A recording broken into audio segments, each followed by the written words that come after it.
Good morning, my loves. I'm here this morning with the ever fabulous Evalani. Hi. My wonderful co-leader for the morning. All right, Evalani, what have we been talking about this whole week?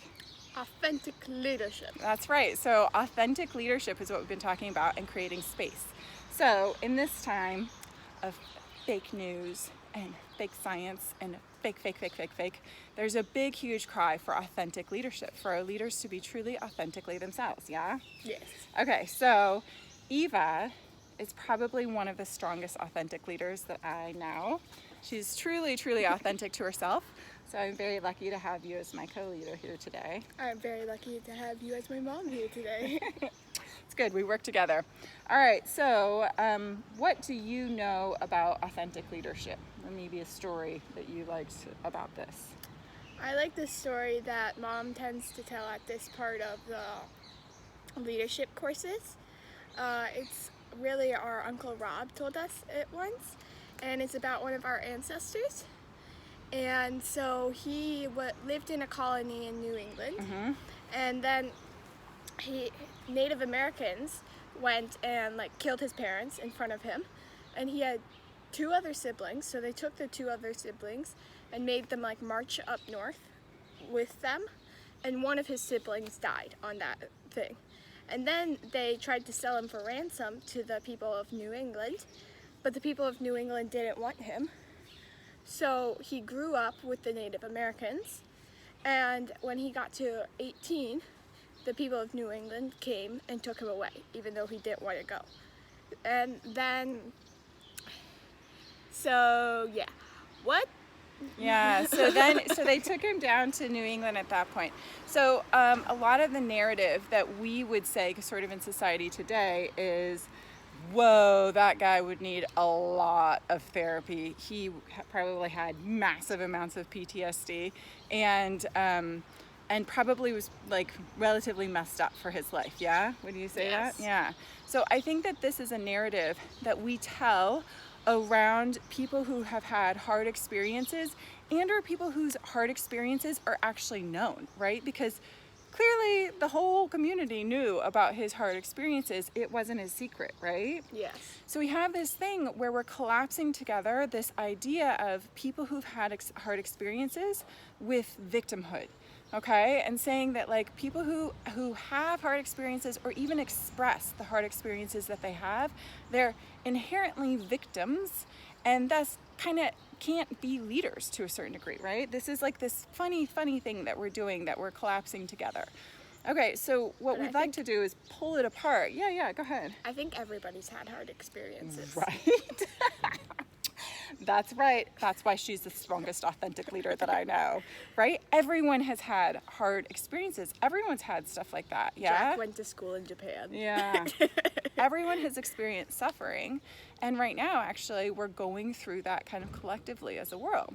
So what does authentic leadership do? So how can we uncollapse this sort of funny story that we're telling in our heads of people who have hard experiences are victims? So how do we actually uncollapse those two things? Well, this is the end of that story. So what happened to this man? Did he become a serial killer? He did not. And this was in the days before therapy.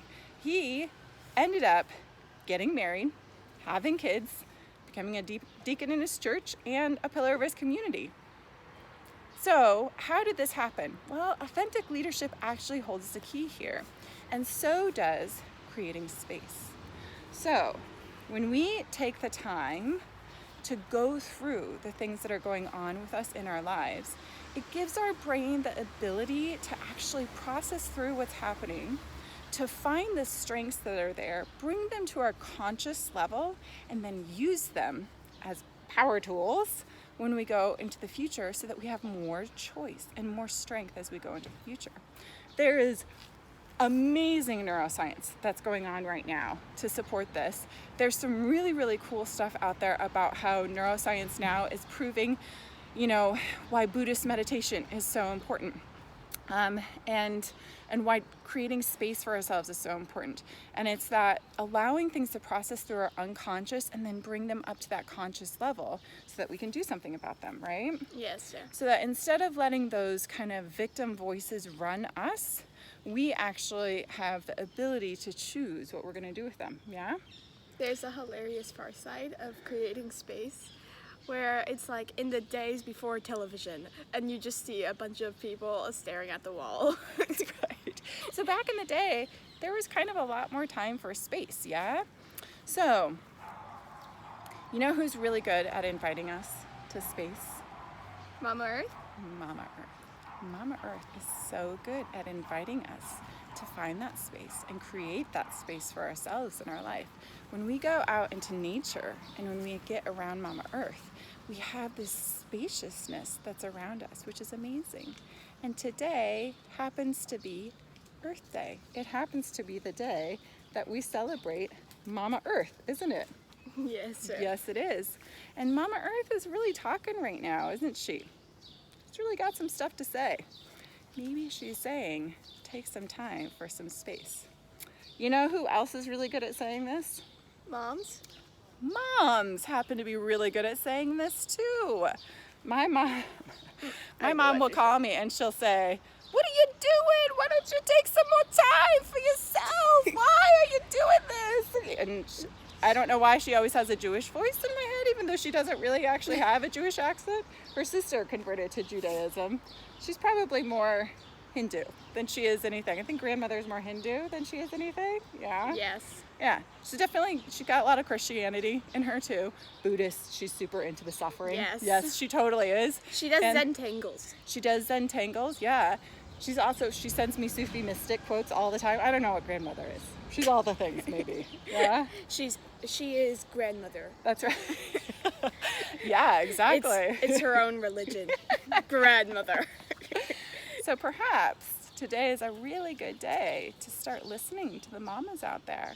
Start listening to those mother leaders and those things that we mamas might know about what the earth needs, about maybe what we need. You know, I'm just a mom, so what do I know about leadership? Have a good day. Talk to you tomorrow.